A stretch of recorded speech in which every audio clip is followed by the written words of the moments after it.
Hi, Rashid. How are Hey, you? Miguel. Good afternoon. I'm great, thanks. How are you? It was a nice intro when I showed the video. Yeah, I wanted to start with what you're going to do in Yeah. the next hour. Do you know if I can remove the audio on this? Because it's super high. Oh, I cannot Oh, there's an mute audio it. behind it. Yeah, it's an audio behind it. So I guess the audience is can hear it. It's okay. You It's can okay. play Yeah. once. Yeah, I think we can see the video once because today's webinar is gonna be about this. By the way, how are you? Yes. Great, thanks. Good. How are you? Fine, fine. You know what? Today was the first day we had the snow here in Sweden, so it was really? quite nice. Yeah, yeah. Oh, we're gonna have tomorrow. So Winter is coming. That's true. Yeah, but let's see the video because in a second we are gonna talk about it.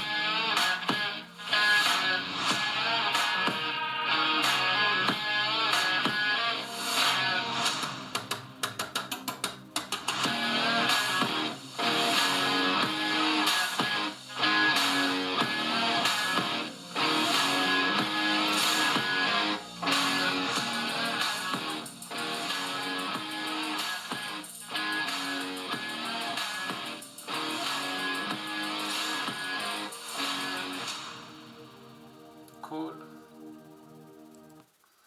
Yeah. So tell me about this video. What is it? I made this video last week to show what we're going to do in this webinar. So I think our colleague Ragnar tagged me somewhere on this video, which you see the big thing, the real factor scenario. And we were just discussing about, can we digitize that in Simumatik? So I said, okay, I'll take this challenge and try to do it. Yeah. So he helped me a lot in this challenge, and we built this digital twin in Simumatik. And then we program it using CODESYS and RoboDK to do something similar to what was happening in the video. Yeah, was it someone? I think I remember it was someone asking about or showing this real installation with the robot picking these sandbags or whatever they are, and I think as you say, someone tag us and say this could be done in Simumatik or something like that, and I think it was a nice project. Yeah. So we are gonna discuss. You're gonna tell us how you did it, and then we are gonna discuss some challenges you had and so on. So we can see in the screen what we are gonna do today. You're gonna explain the system. You are gonna tell us a bit deeper some components, how you build them, and so on. You're gonna tell us more about motion control using CODESYS and probably this course you are building in the academy around motion control, how you command axis and so on, because it's kind of important thing nowadays when you do the virtual commissioning. It's a lot of servos out there and so on. And then the integration about RoboDK. And at the end, but even during the webinar, if someone send us any comment, you and me will be taking care of the chat. So hopefully someone can send us some comment or question and we can try to answer them. Yeah, I have an eye on the chat, so anybody who has a question can write and I'll be able to communicate you in the webinar. Yeah. So I have everything set up in my computer. Let's see if I can show my screen. Yeah. So I have my white screen where I have Simumatik, this system already loaded. I have the project in CODESYS that you shared with me, and you did the robot programming using RoboDK this time. So I had it running before lunch. Let's give it a shot. I'm gonna start everything and see what happens. Okay, so let's do a reset worm here. I'm gonna start this as well. And let's click play here. Start the servos or the drives, reset, and start here. Oh, something is happening. Yeah. Looks like it will start from the left side. Yeah. Here we see some bug comment. Yeah. So it seems to be working. again, the PLC program is done in RoboDK. Some bug. I think we are missing some bug here. Maybe some RoboDK has to start. Okay, I can try. I don't know. Script, is it running? Yeah, I think everything is running. It's just that we got 2 bugs and the one is missing. Oh, okay. Let's try again. That. This is what happens when you had everything running before. Like and then was always like that. and then you try to start everything. Let's see. So let's see what happens. Here, 1 bug come in, 2nd bug come in. Let's see, 3 bugs. Okay. Okay. Yeah. And now the robot is moving. So we see the robot program in RoboDK. Somehow you did the connection between the robot and the PLC, and seems to be up and running. Okay, so now when we have it up and running, let's see how long it holds, and you can tell me more. Okay, so what do you want to start, and so on. You can also share your screen if you want. I mean, yeah, I can talk a little bit like that now, and then I will share my screen and tell in more detail. So I will go through the process of creating this digital twin. So it all started with the video that we saw, and then we were starting looking through the components that would look quite similar to the video. So some of the components we already had in Simumatik, so I don't have to develop that. For example, you can see this conveyors. These we already have developed before, so I just used from our library. Yeah. And this robot was also available in Simumatik. Someone developed that before, so I did not have to build that robot as well. Oh, that was good. Yeah. So most of the things were ready to use. The only thing that I built was the gripper. Okay. So this gripper, I had to search on the internet, and there are some websites where you can get CAD files for free.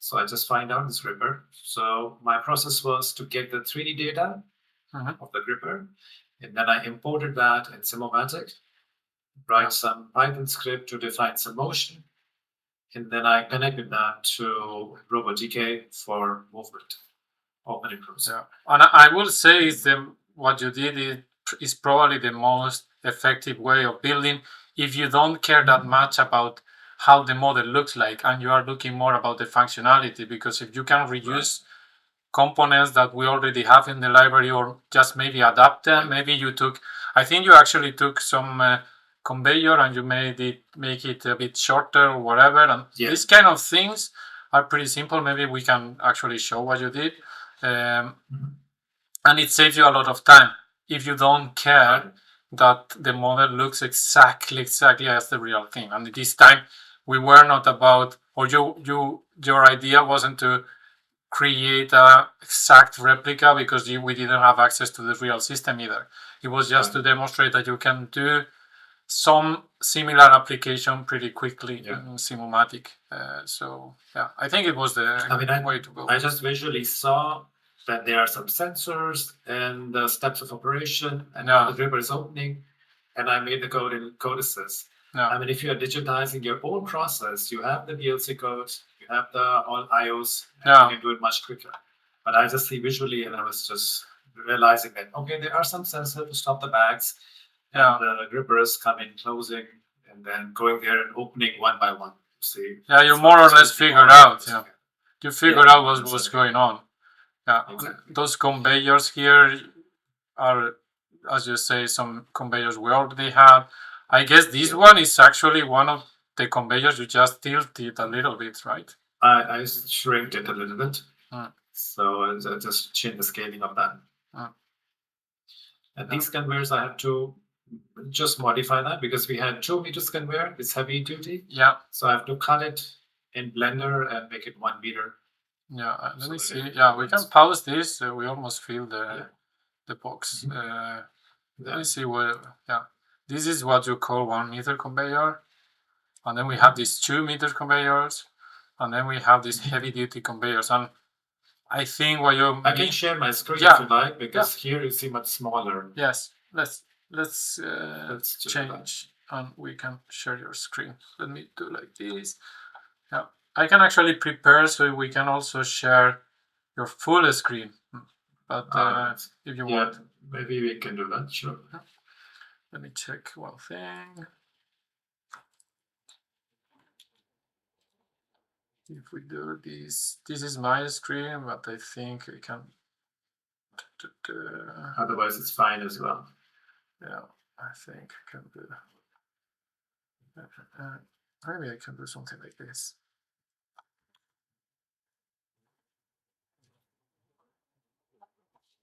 Yeah, I think I can put you here.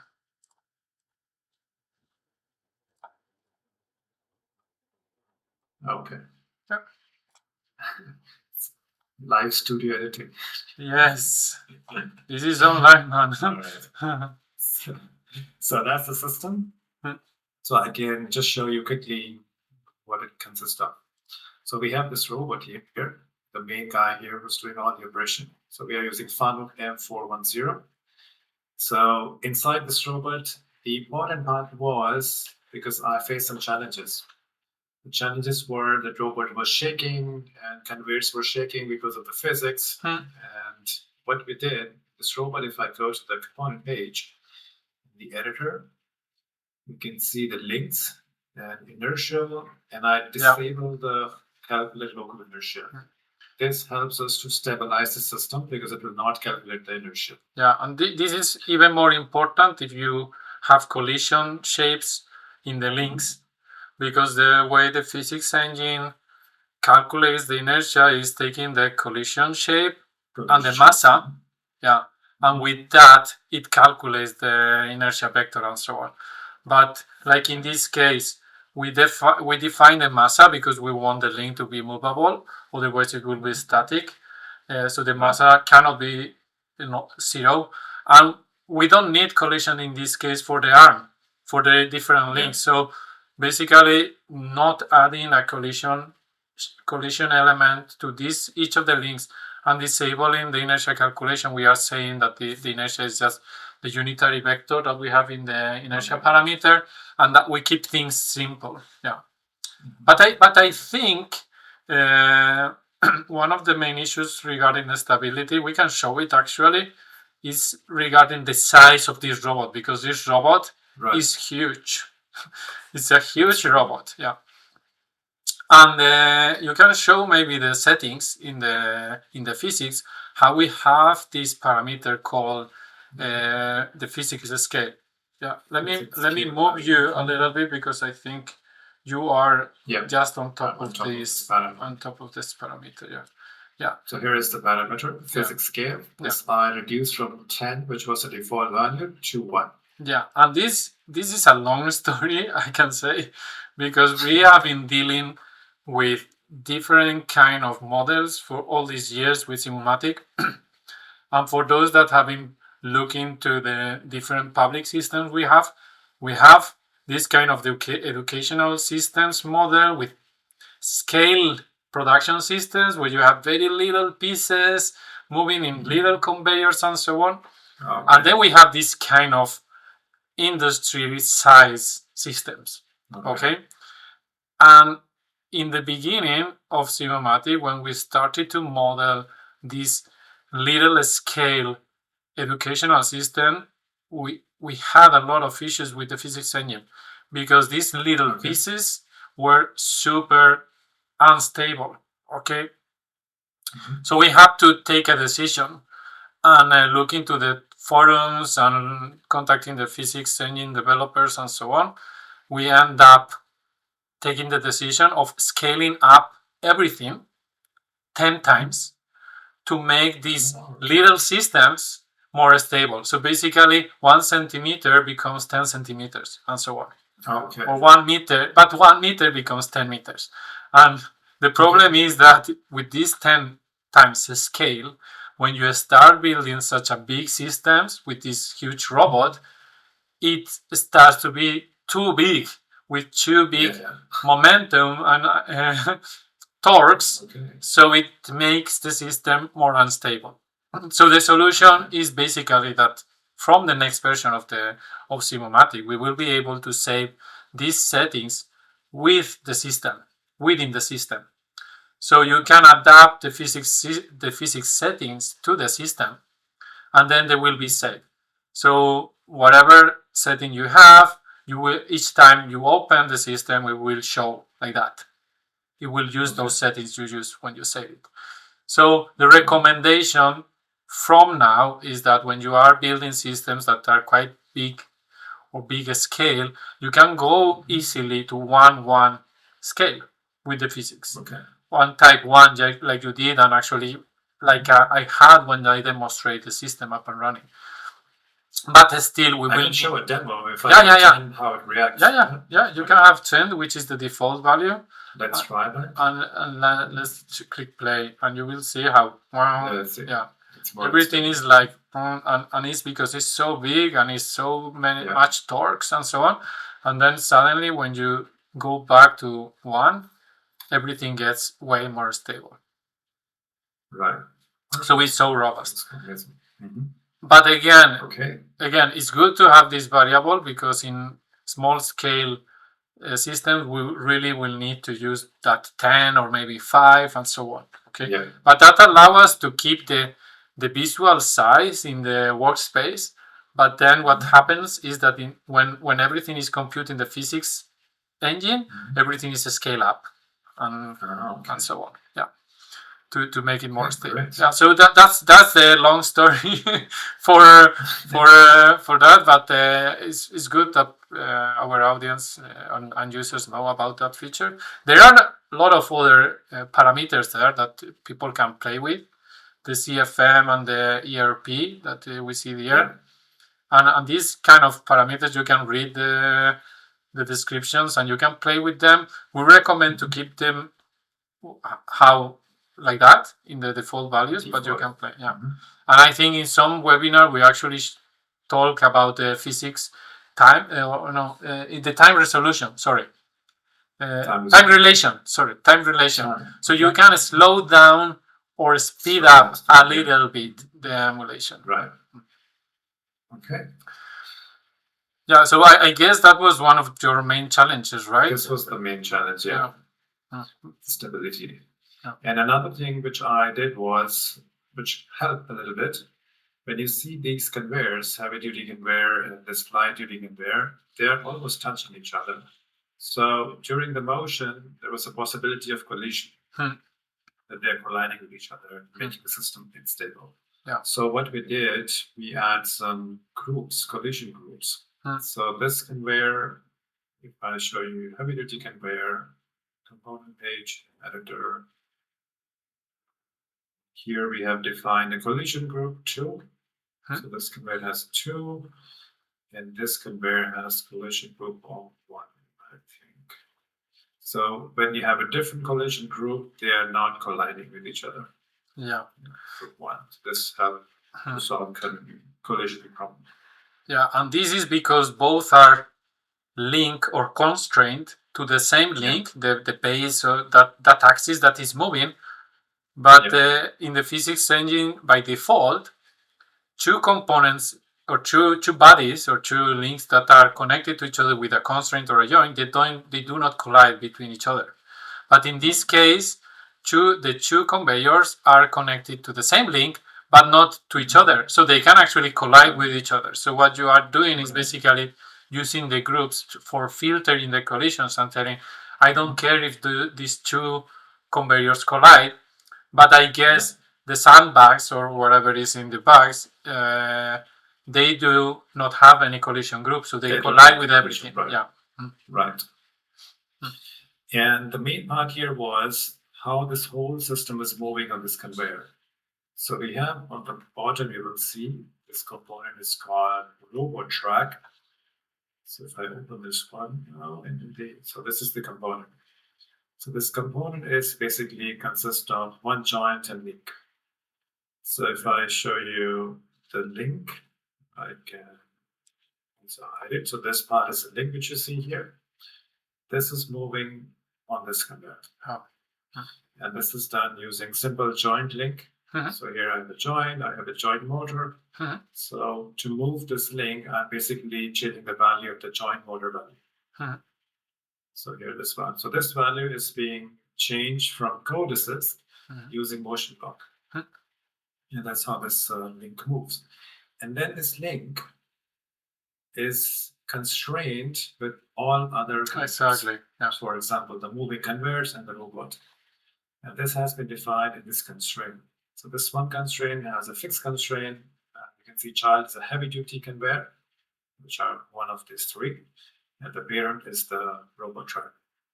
So similarly, I constrain that to this conveyor, this conveyor, this conveyor, even this metal plate, this light load conveyor, this robot, and even something which you don't see here, a linear driver, which was hidden somewhere inside. So another constraint which is interesting is this robot does not come with a gripper. So I have to constrain robot with the gripper. So here you can see now, if I click on the gripper, that's my gripper, which I created. And first I have to optimize that in Blender. And then we optimize this gripper using built-in option here, the asset. You have option to optimize it. So once you optimize it, then it reduces the triangle, reduces the draw calls, so less load on your workspace. And finally, just like I added a joint and link in the robot track, I added 6 joint links here. Yeah, because this is a quite complex gripper. I mean, you have 6 movable parts. Yeah, this is just because of the video. It closes all together, but it opens independently. Yeah. So I want to do something similar. Yeah. Otherwise, I would have also done one joint link. Yeah. Yeah, we can see that in your sequence in the PLC or on the robot, you can see how it grabs all 3 bags together, but then it releases one at a time. Yeah. And here the important part is how it is gripping. My first concept was to use physics to collisions. So I wanted to use collisions at these needles so that it fits with the physics. It actually grabs. This was way too complicated to replicate, and this was just for the webinar. So what I did, I created a locker. So I think I can highlight that here. You can see this. Let me. This line here, here is one locker, here is one locker, and here is one locker. So it's basically locking the object when it comes in the range of the locker. So it's just lock and unlock, kind of like a pneumatic grip. And so this gripper was created and then constrained to the robot. And the interesting part is if I click on the gripper, connections, you will see here the connection. Left gripper, mid gripper, right gripper. So each gripper has a port, electrical port, which is controlled by RoboDK. So RoboDK is sending digital signals to Simumatik to engage this gripper or disengage. So you are using the RoboDK both for creating the trajectories and also to control the gripper of the robot. To control the gripper. So here you can see gripper close value, where should it close, positioning of closing, and 1.3, how much it should open. It's just the value reads. And this is the feedback from the gripper. Okay, so this was the connections which we did. And for the connection, I can also show, if I go to a relation, and I open this door, here, too much zoom, but anyways. So here you have a PLC, digital inputs, digital output cards. This is for connection to CODESYS. These inputs. And the robot controller is actually blank. Oh, I forgot to put this inside. But that's the robot controller. Which is complicated with RoboDK. Can you show us the parameters of the robot controller? How you did the connection to the control. To RoboDK, So here we have generated robot. The new one. Tell us a little bit about that. Okay, so we have basically a driver type where you can first select how you want to communicate this robot controller. So I use RoboDK driver, so I can directly link this controller with the RoboDK. So all the access values or digital input and output values can we interface with this drive? Yeah. We have different drivers here. For example, if you want to work on CUR driver for universal robot, you can also connect that. And I think there was one with KUKA as well. Yeah. The KUKA var proxy and Fanuc RoboGuide. So different types of robotic software can be linked to the robot in Simumatik. Yeah. What's the brand of this robot? Is it a Fanuc robot or? This is Fanuc. Yeah. So you could use RoboGuide, and I could use RoboGuide. Yeah, you would use RoboGuide without changing nothing but this parameter here in the robot controller, and then it will search for a Fanuc RoboGuide instance, and the robot will be mirrored. Yeah, and then of course you need to map the inputs and outputs, but that's not complicated. Yeah. Maybe we can do it in the next webinar because I didn't have the software RoboGuide. Yeah. But I think Ragnar has the software, and I can connect with him and see how to do that. Cool. And then give issues one, so we don't amplify the signals. Set point variable is access by default. So this I think is this is default. I think with the default access value we search the robot access values and then we get them. Okay. Yeah. So that's the name variable. Setup parameters, and this is the name you can show later on the RoboDK. If we use this name. Yeah, the name of the robot. Yeah, because you have several robots in the RoboDK, and then use different instances of this element to connect to the different robots. Yeah. Okay. And then we have connections. So RoboController needs line 1, line 2, and line 3 AC signal, and these axes are linked to the robot. So axis 1, 2, 3, 4. This is 4-axis robot. Yeah. And then we have a serial I/O connections. So basically, we have digital I/Os with robot controllers, just like we have in the PLC. Yeah. With the modular PLC. So now this robot controller can have multiple inputs and outputs, and you can connect it with serial connections. So you can see that it's connected to rack input. This is a solution we did because we were really happy with the flexibility of the rack generic PLC, and then we said we need to do something similar for robots. So the only difference really between the generic PLC, rack PLC, and this generic robot controller is that this one, on top of the potential input and output cards you connect, it gets the robot axis values and replicates the robot motion or the robot movement. So it's quite similar code inside. Yeah, cool. I think before we had a very limited I/Os in the robot controllers, and I remember some people were saying how to have more I/Os. So this makes it much easier to have even analog I/Os as well. Yeah. Okay, cool. So this was the configuration, and rest, which we are always discussing in the seminar. We have a PLC, which is connected to CODESYS via OPCOA. It's a very generic way to connect. And then rest is programmed in the PLC and RoboDK. Yeah. You wanna mention something about the motion control and so on? Let's go back here to the presentation and let's see what we had in our. Maybe we can show the CODESYS about the motion. Yeah, I can then share my screen a little bit. Or do you have CODESYS open? Maybe you can do it. Just if you want to show. Let me see. Yeah, I can do that. I just need to open CODESYS. Just so people understand that using this drive, how is it called? The generic drive component in Simumatik, we can gather the set point of one axis. Linear driver, yeah. We can gather the set point from the PLC. Talk about. Yeah. Let me see. Because I think you could tell about the new course you are developing in the academy as well. Okay, so first I will show you how is this linear driver working. So this is my linear driver. Like I told you, it's hidden somewhere.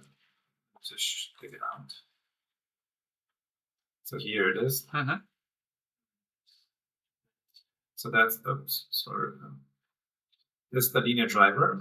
So you can see it's floating in my environment, but you can arrange it neatly in your software. So this linear driver right now, it's working in position mode. So you have two modes, velocity and position. In position, you can accurately control how much it has to move, and, giving a set point. In velocity mode, you actually control the velocity. You don't care about the positions.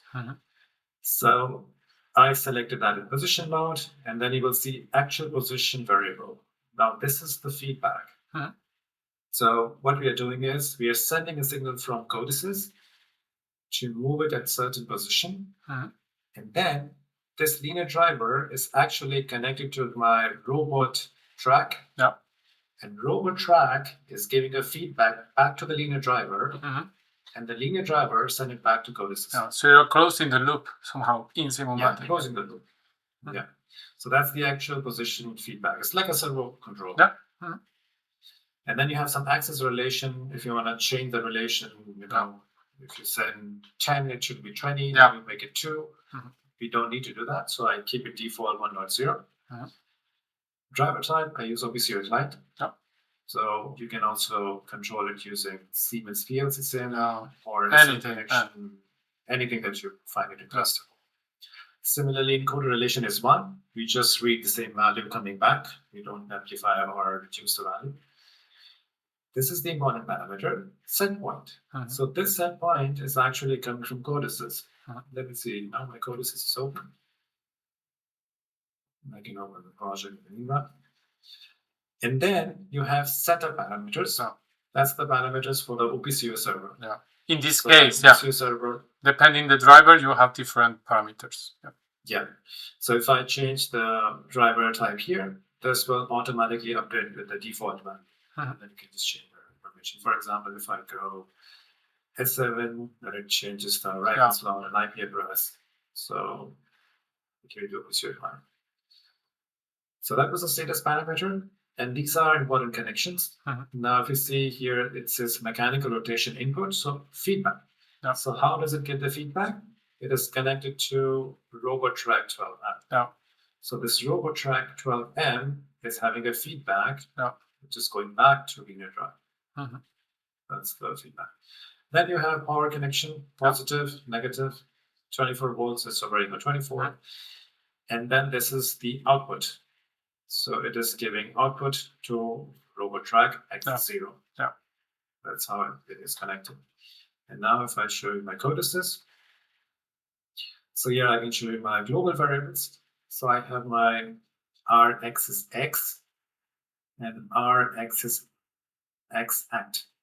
Just forget that one. This was for testing. So these two variables I'm using. And this variable is being calculated in my motion program. So if I go on the top, we have a motion block MC reset. This is to reset my axis. So basically these blocks are working on X-axis. And this is the standard blocks for using axis in CODESYS based PLCs. I mean, standard block. So it's the library for motion control. You have the reset, you have the power up, you have the enable, and all these blocks. Jog and absolute. Read status and stop. So all these standard blocks, you need to connect to an axis. So you can create this. I created a soft motion. So it's totally simulation program. I don't have any real axis yet. I don't have any, I'm just using CODESYS in soft PLC mode. So this is even amazing to connect to Simumatik just without any hardware. So I took my axis here, and in the axis, I had to define some limits. 0 and 5.0, and this is in finite mode. This is for position control, and modular is for velocity. So you have to check this as well. And here you have some default velocity acceleration, deceleration, which you can also define when you're giving the value here. When you do the moves. That's the block. Which is moving the link. So here I have x-axis, and this is like M move, because I also have a visualization screen to control your HMI. So how do you connect this axis actual position and the feedback to the coming from OPCU? How do you do that? Okay, so if you see here, this, when you give a set point here, for example, target position to this motion block, it has two variables now. One is F set position and F act position. So when you say target position is 5 meters, 0. Yeah. So it will start moving. It will start moving with acceleration and with set velocity. And this curve which it follows is the F set position. And this is what you send to Simumatik. Yeah. Cool. Yeah. So this R axis X is in the global variable. And this is also, you can see R axis X as a set point. And then Simumatik sends R axis X actual back to my global variable. And this is in the end coming here. And then I write back to the motion block to F act position. Like this. You can also show in your demo here a graph. Showing. So you can show the set point and the feedback following it. This is working good. So you can show it later. So yeah, this was the CODESYS, and it's communicating by OpenCUI, like I said before. And then if you check maybe a little bit PLC program, here we have main control start stop, super easy. The standard stuff. Standard, and this is the steps. How the robot is moving. One question, regarding the motion before we move forward. What happens if, for example, the movement in Simumatik gets stuck, so it doesn't reach the final position? You will have the move absolute block sending a trajectory, but the feedback is kind of stuck in one position. Let's say it doesn't reach up to 5 meters and it gets stuck at 4. Will the blocks give you an error, like following error or something like that, or no? Unfortunately, block does not give an error. It would be nice if there's a feature like this so that you can define a timeout error. Like if it did not reach in 3 seconds, then it will be an error. So block does not have this feature, but you can create your own. You can your own. You create a logic to generate an error. I think I did not do that here. It was in a different seminar. I also created this error. I guess it's because it's in simulation mode, and these virtual axes have limited features, so they don't do all the control, all the checks like real axis. Because in the real axis, you have all those features, and you have that's true. When the axis is gliding or whatever. I think because we are overwriting the feedback position from Simumatik, maybe this feature is disabled, so we don't get the error. But we can generate numbers. Cool. So I guess the rest is just your code, how you solve the sequence, moving and everything. Positions. I don't think we neither need to tell much more about RoboDK. I mean, this is. I don't think you spend a lot of time doing the code. You just wanted to make it work, right? It was just for the webinar. You can now show this trajectory in the CODESYS. I can try to. I can try to run everything again. Let me see. I'm gonna. In the meanwhile, I have some question from Linen Raj. He's saying, appreciate your efforts. I've been using Factory Eye for a while to automate factory environment with predefined factory equipment setup. I found it has a limited option. Oh, it's a good question. So the Simumatik has the same setup. We can redesign.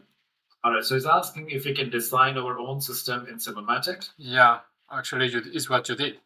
This is what I actually did. So Linen, if you are hearing now, you can import any 3D files that you want in Simumatik. For example, if I show you again, this was the gripper, and in the asset. Now I'm sharing my screen, but let me. Sorry. No problem. I'm sharing your screen again. Okay. So that's the gripper, for example. Then if you go to the asset, you can click Add Asset, and then you can upload any 3D file here. For example, this is my gripper base. If I open it, that's just my base. And similarly, this is my claw lift. So I have it here. So once you upload all the drawings in the asset, then you have to go to the editor and bring them all together. Mhm. The question is how to do it, how much time it takes, Yeah. and what things you need to learn to do that. Mhm. For that, we have an academy. Mhm. If you go to our academy.simumatik.com, you will find here courses because I'm already logged in. You can see my courses, but if you drag down, you will see courses like getting started. If you're new to Simumatik, you can do that. But if you particularly want to build components, you can go to the course Component Builder. And if you go inside, as I said, I'm already logged in. So here you can see how can you make decorative components, component without physics, component with physics, things like that. So you can have all these different components. Maybe let me just go to the course. And I can show you much better. Here you can see. Yeah, decorative there you have it. Without physics, with physics. So different types of components you can create in Simumatik. Yeah, now when you have that open, Raj, you just scroll down to these visual components, visualizing components. We are getting more and more requests about building what I would prefer to call digital shadows rather than emulation models, because this is companies and individuals that are interested on creating a model that connects to the real machine and shows what is going on in the real machine. So for that, you just want to read values from the real machine and visualize them. So you are using the same PLC or robot that is running in production, and in that case, of course, you cannot write in the memory because otherwise it's going to be fighting with the real inputs and outputs.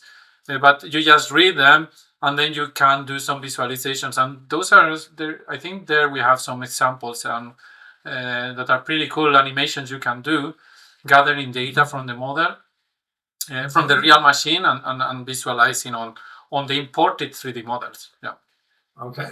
I think we got the idea for the next webinar. Yeah, maybe. Yeah, we can do some digital shadow webinar. Yeah, that would be cool. Yeah, so maybe even you can mention that there is an icon always, this question mark in the app. So wherever you are in the Simumatik app, in the top right, you always find this question mark where you can take yourself to your academy and the user manual, the community, where we really recommend everyone to ask questions if they have an issue or whatever, the news, when do we do some releases and so on, and the feedback button is almost every week we have some feedback coming from this feature, and it's really cool to see that you can send us pictures or even record a video so we can see what you want to send us as a feedback. Sure. Good. So should I share my screen maybe and see? So we are back here in my screen. I have everything as we left it. I have the CODESYS controller up and running here. RoboDK is up and running. Let's see what happens if I set up this. I think I'm gonna reset. Just press the yellow button. This will reset the sequence. Yeah, I press the yellow button, and then this one. Let's see. I think it's better maybe. Oh. First bug is coming, but let me. I'm gonna reset the CODESYS because I think in the sequence we got stuck at the end of the sequence. So let's reset the PLC. Okay, let's go. Now, okay. So first bug come in. It's cool to see that the bugs are kind of colliding here in the beginning and so on. Like quite realistic effect. Yeah. So now maybe you can open the motion in. Let's see. Or. Yeah, I think what I can do. I think I can visualization. If I do like this, maybe we can see the screen. Yeah, cool. Now you can see. Orange is set point and green is feedback. Let's see next time it moves. Yeah. Yeah, we see that. Very soon. Cool. Yeah. So the orange one is coming back from Simumatik, and green one is with is fed to the Simumatik.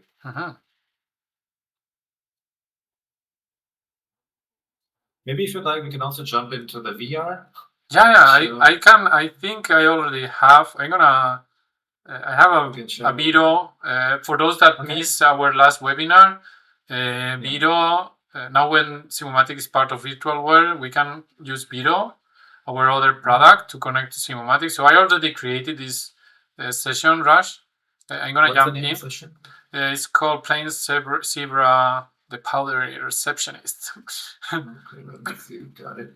I joined the session. Yeah. Make sure you mute your microphone. Yeah, I will do that. So let's see if everything opens.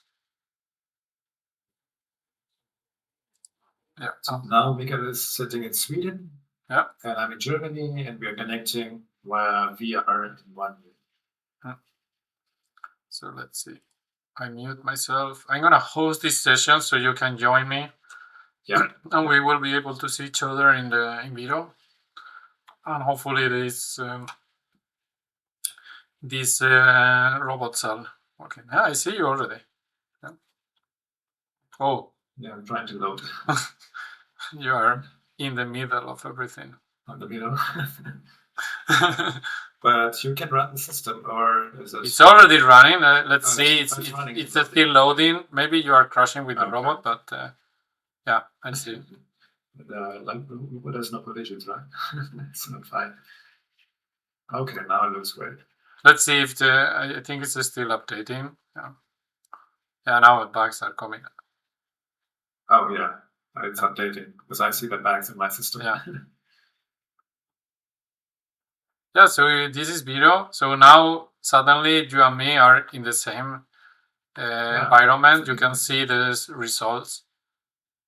And I've been giving some workshops this week talking about how you can collaborate nowadays with the new technologies, virtual reality, and all these things. And I think this is an amazing combination, using digital twins and virtual reality, not just to discuss different topics around automated solution, but work more efficiently. You open suddenly an environment where you can collaborate way easier. That's true. So let's say in this case I'm running everything, but you could be, I mean, you don't need to travel here to see everything, my setup and be inside. You actually, if you will have virtual reality Google, you will experience this installation in one scale, which will give you a completely different perspective from maintainability or I don't know, operator perspective and so on. I'm gonna close things now because I think my computer is having too many things to do. But what I like about this is how easy it is to connect virtual reality environment with Simumatik. Yeah. You just post a session and then you're ready to go. Yeah. And you don't need to, I mean, if you don't have virtual reality equipment like we did now, we just jump and use the keyboard and mouse. It's always an option. With Vero, you don't have any issue with the, I mean, is how you call it, manufacturer independent or hardware independent. It's compatible with the main VR equipment. So whatever equipment you have, you just connect it to your computer, start a video application, and you are up and running, and you can share an experience with others. Right. Yeah. So ask a question. Yeah. Another question. Yeah. Is this webinar recorded? I just registered. So Abdi, if you share my screen. Yeah. Again, give me a sec. Talk about. So our all webinars are linked to this page, which is in Academy. So if you open Academy, simumatik.com, go to webinars, and there you can see all the webinars. All webinars are recorded, and you can watch it here. So the last webinar is here, 16, leveraging digital twin and XR technology, where we introduce this VR technology. And now this webinar, which you see today, will be somewhere in the bottom. Number 17. Yeah. So just to show that the webinars are recorded and you can come back here anytime and watch the webinar again. Yeah. I think we are reaching the end of the webinar.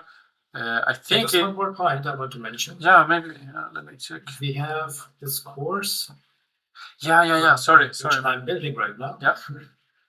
So this is a process, but you can already start learning. So if you go to academy.simumatik.com, you will see motion control using Simumatik. So if you go inside, you will see there are not many lectures right now, but you will see introduction to motion control and closed loop position and velocity control using CODESYS. So this lecture is very important, which I used in this webinar. So most of the information you see today is covered in this lecture. And then we have some application example. We can place Genji control using Control Explorer, and we can place Genji control using homegrown Sysmax Studio. So we are using different programming platform to show motion control applications. At the end, Rajbir, it's like with the generic PLC and the generic robot controller. This linear drive controller you show, it can be used with any PLC. So basically the system you created, both the input and outputs to control the conveyors and the sensors for the sandbags and so on, those are controlled, connected to the I/O cards. But that, I mean, if you would like to program this with a non-ROM PLC or using the Sysmax simulator, you don't need to change much in this. You could actually clone the model, create a new version where you save the new parameters to connect in the PLC and the linear drive to change the settings for these different drivers. Yeah. And that's all. I mean, the model is the same, basically. So just what you just said, there's a question. Is it your customized CODESYS? Can you do it with Siemens? Yeah. So you just answer that. We have driver type. Just change the driver type to Siemens. You can do SM protocol. Or you can do PLC Advanced and change the variables. Yeah. I mean, if you use S7 protocol, you can go, actually, let's go to the manual and explain one example how we explain in the user manual in the data model. If you go to the data model there and the communication drivers, we have different examples how you have to use, for example, with Siemens or like we had in the question, if we are using S7 protocol, how you use, what you have to set in the parameters. In that case, it will be the IP, the rack, and the slot. Slot number. Then the variables. And then you go. In this case, you use memory addresses. So you use IW or QW or MW and so on. You can actually use DBs as well. I think you can connect to data blocks. Or you can also use OPC UA in Siemens as well. If you have Siemens PLC Sim Advanced. Then you can also this is PLC Sim. Actually, this is the PLC Sim Advanced native driver. So this is the API. But if you use PLC Sim Advanced or a real CPU, you can activate OPC UA, and then you go another way. So actually, with Siemens, we have like 3-4 different ways of communicating depending your setup. If you are using a real CPU, or you are using PLC Sim or PLC Sim Advanced or S7 protocol, and so on. So I hope, Abdi, this answers your question. If anybody has a question, we still have 5 minutes to cover up. So feel free to... let me see. I'm gonna share this. So I think we cover everything, Raj. At the end, I think it always takes like an hour anyway. But I think it was cool that you did this so quickly, because we were discussing this and a couple of weeks ago, and then you spent like 1 or 2 days to do this model.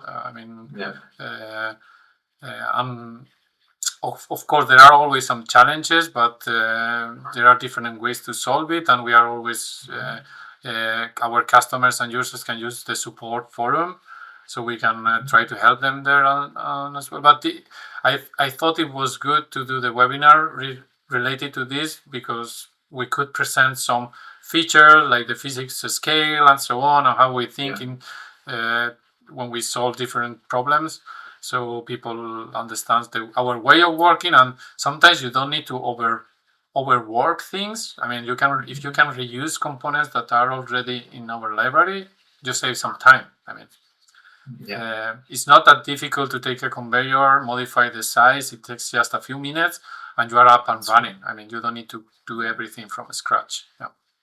I mean, if you need to do, we have courses. Go there, learn the courses, and you can create your own component.